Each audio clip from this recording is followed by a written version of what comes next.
오늘 본문을 가지고 여호와의 영이 임하시면 이라는 제목으로 함께 말씀을 나누려고 합니다. 하나님께서는 계속해서 이사야 선지자를 통해 이스라엘 백성들의 회복에 대한 말씀을 우리에게 말씀하고 계십니다. 그리고 오늘 우리가 읽은 61장을 통해 이스라엘 백성들이 하나님 안에서 구체적으로 어떻게 회복을 경험할 수 있는지, 그리고 그 회복을 경험함에 있어서 어떤 것이 가장 중요한지에 대해서 우리에게 말씀하고 계십니다. 그렇다면 우리가 회복된 이스라엘을 경험하기 위해서는 어떤 것이 가장 중요할까요? 그리고 이를 통해 회복을 우리가 경험할 때 우리는 어떤 은혜를 하나님 안에서 체험할 수 있을까요? 이런 질문을 가지고 오늘 말씀을 살펴보려고 합니다. 먼저 하나님께서는 오늘 본문 1절을 통해 우리가 회복을 경험하기 위해서는 전제 조건이 있다라고 분명하게 말씀하고 계십니다. 그것은 바로 우리에게 주님의 영이 임해야 한다는 것입니다. 왜냐하면 하나님의 백성인 우리는 하나님의 영이 부어질 때 하나님께서 원하시는 모습으로 살아갈 수 있기 때문입니다. 이사야 선지자 역시 그가 평생 하나님의 말씀을 백성들에게 전할 수 있었던 이유도, 그리고 그가 애통해하며 백성들을 위해 기도하고 헌신할 수 있었던 이유도 언제나 그가 주님의 영 가운데 머무는 삶을 살았기 때문이었습니다. 만약에 이사야 선지자가 하나님 안에서 성령 충만하지 않고 자기 마음대로 행동했다면 그가 하나님께서 부르시는 그날까지 선지자의 사명을 감당하지 못하고 자기의 체력, 자기의 열정, 자기의 에너지가 다해서 쓰러졌을 것입니다. 그런데 사랑하는 여러분, 우리도 신앙생활을 하면서 이러한 경험이 있진 않습니까?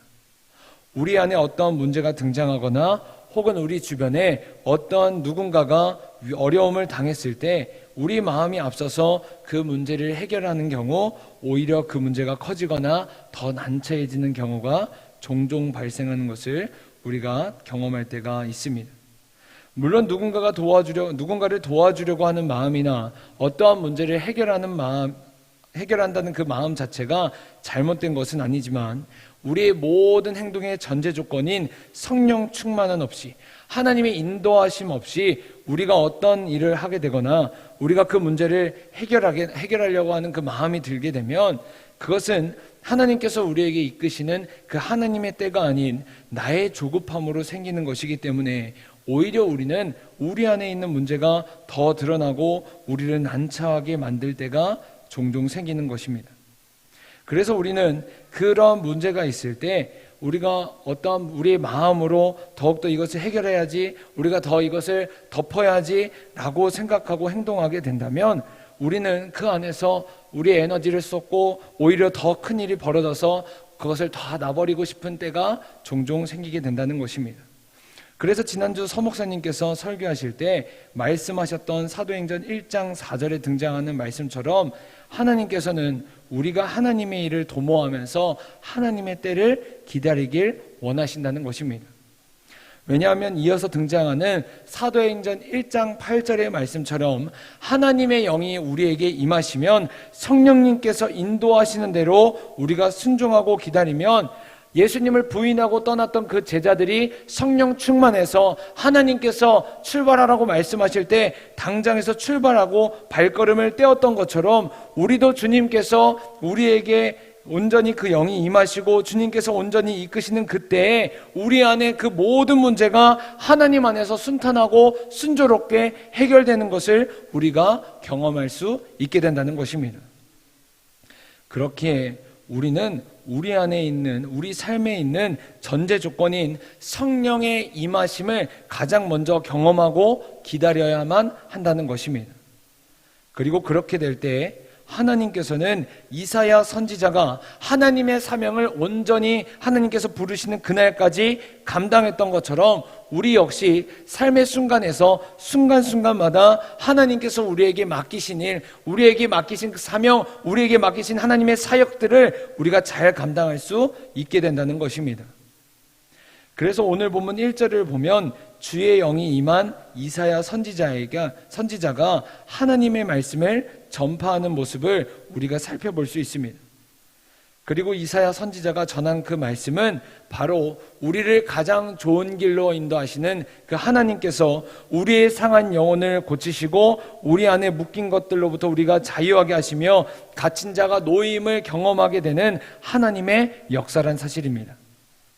그리고 계속해서 오늘 본문 2절에서 하나님께서는 모든 슬퍼하는 자의 위로가 되어주시며 악한 원수에게 그 원수를 갚아주신다라고 우리에게 약속하고 계십니다. 다시 말해 지난 수요예배 때 홍전도사님께서 전하신 그 말씀처럼 우리 하나님께서 우리의 소원이 되어주시고 우리의 소망이 되어주심을 우리가 온전히 고백하고 경험하는 삶을 우리 삶 가운데 우리 모두가 살아갈 수 있게 된다는 것입니다.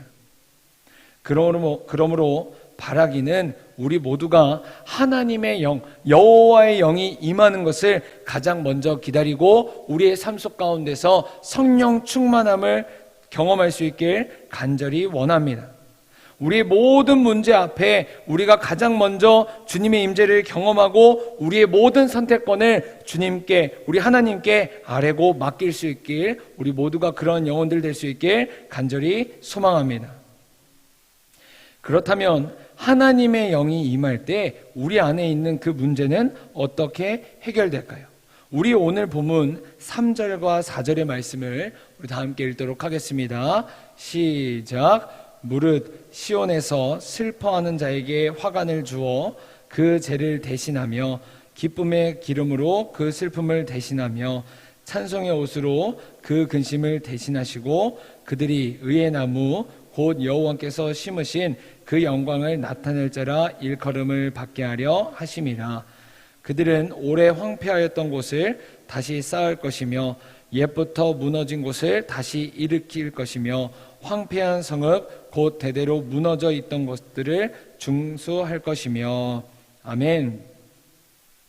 이처럼 우리 안에 하나님의 영이 임하심으로 하나님께서 이끄시는 대로 순종함으로 우리가 그 길을 걸어갈 때 우리 안에 하나님께서는 우리 안에서 우리의 문제를 자유하게 하시고 우리를 통해 다른 영혼들을 회복되고 살아나며 세워지는 역사 가운데 우리를 하나님의 사역 가운데 동참하게 하신다고 말씀하십니다. 이를 오늘 본문 3절과 4절에서는 이렇게 표현하고 있습니다. 먼저 3절에서 슬퍼하는 자에게 죄 대신 화관을 주고 슬픔 대신 기쁨의 기름을 주며 근심 대신 찬송의 옷을 주며 우리가 하나님의 의의 나무가 되어 하나님의 영광을 나타내는 자들이 된다라고 우리에게 말씀하십니다. 다시 말해 오늘 본문 1절에서 이사야가 선포했던 그 하나님의 말씀대로 우리 삶 가운데 온전히 성취되고 우리가 회복을 경험할 수 있게 된다라고 말씀하고 계십니다. 그리고 그 회복을 경험한 사람들은 4절의 말씀처럼 황폐한 곳을 다시 쌓으며 무너진 곳을 다시 중수하고 일으킬 것이다 라고 말씀하고 계십니다. 상처로 가득한 우리의 심령을 하나님께서 회복시켜 주시고 우리 마음 가운데 패인 웅덩이와 같이 울퉁불퉁한 곳을 주님께서 덮어주시며 주님께서 자리 잡기 어려웠던 성령의 전을 다시 재건하며 하나님과 함께 동행하는 자로 하나님의 마음에 합한 자로 우리가 다시 살아간다는 것입니다. 왜냐하면 그래야지만 우리가 온전한 하나님의 자녀로 세상 가운데서 주님의 영광을 계속해서 드러내며 비추면서 살아갈 수 있기 때문입니다. 그렇지 않으면 우리는 언제나 일시적인 깨달음, 일시적인 결단만 남고 또다시 우리 안에 계속해서 생겨나는 그 모든 문제와 죄의 결과로 넘어짐만을 반복하고 말기 때문입니다.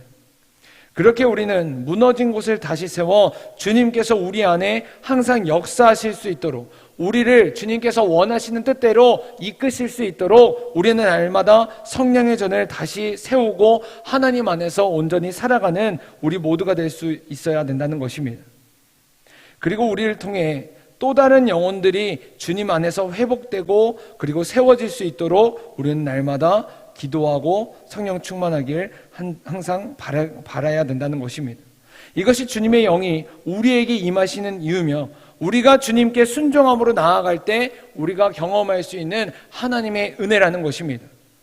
그래서 오늘 본문 10절, 11절에서도 우리가 주님의 영이 이끄시는 대로 순종하며 나아갈 때 우리가 주님의 일하심을 목격하는 은혜를 우리가 경험할 수 있다라고 분명하게 말씀하고 계십니다. 우리 오늘 본문 10절과 11절의 말씀을 다 함께 읽겠습니다. 시작. 내가 여호와로 말미암아 크게 기뻐하며 내 영혼이 나의 하나님으로 말미암아 즐거워하리니 이는 그가 구원의 옷을 내게 입히시며 공의의 겉옷을 내게 더하심이 신랑이 사모를 쓰며 신부가 자기 보석으로 단장한 같게 하셨습니다. 땅이 싹을 내며 동산이 거기 뿌린 것을 돋게 함 같이 주 여호와께서 공의와 찬송을 모든 나라 앞에 솟아나게 하시리라. 아멘. 사랑하는 여러분, 우리는 하나님의 영이 우리에게 임해야 우리는 하나님의 나라를 세워가는 사역자로 설 수 있게 됩니다.